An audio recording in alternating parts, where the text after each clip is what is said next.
শারদীয় দুর্গোৎসবের মহাসপ্তমীতে সনাতন ধর্মাবলম্বীরা মেতে উঠেছে নানা আনুষ্ঠানিকতা। এই মুহূর্তে রাজধানীর ঢাকেশ্বরী মন্দিরে আছেন সহকর্মী রৌনক নিয়ন্তা। সরাসরি যাচ্ছে তার কাছে। আজ শারদীয় দুর্গাপূজার দ্বিতীয় দিন মহাসপ্তমী।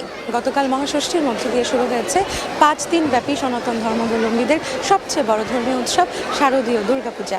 আজ সকাল থেকে বিহিত পূজা, কল্পারম্ভ, নবপত্রিকা প্রবেশ, কলাবর স্নান সহ বিভিন্ন ধরনের আচার রীতি আনুষ্ঠানিকতার মধ্য দিয়ে উদযাপিত হয়েছে এই মহাসপ্তমী।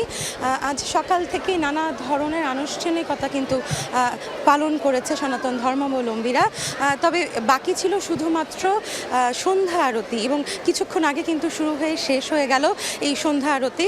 সনাতন ধর্মাবলম্বীদের মতে এই সন্ধ্যা আরতি এটি সবচেয়ে মূল আকর্ষণ বলে তারা আসলে মনে করেন। এই সন্ধ্যা আরতিতে আমরা দেখেছি পুরোহিতের পাশাপাশি সাধারণ যারা ভক্ত রয়েছেন, সনাতন ধর্মাবলম্বী রয়েছেন, তারা কিন্তু এখানে যোগ দিয়েছিলেন সন্ধ্যা আরতিতে। এবং আমরা দেখেছি ঢাকের বাদ্যে উলুধ্বনিতে মুখরিত হয়েছিল কিন্তু এতক্ষণ মণ্ডপ প্রাঙ্গণ।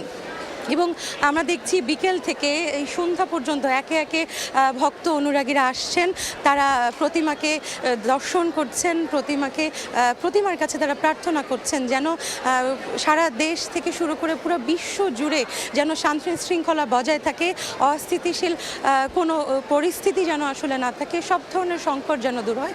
এটি তাদের আসলে তাদের দেবী দুর্গার কাছে চাওয়া। এবং আমরা নিরাপত্তা নিয়ে যদি একটু বলতে চাই, আমরা দেখেছি গতকাল থেকে কিন্তু নিরাপত্তা বেশ জোরদার।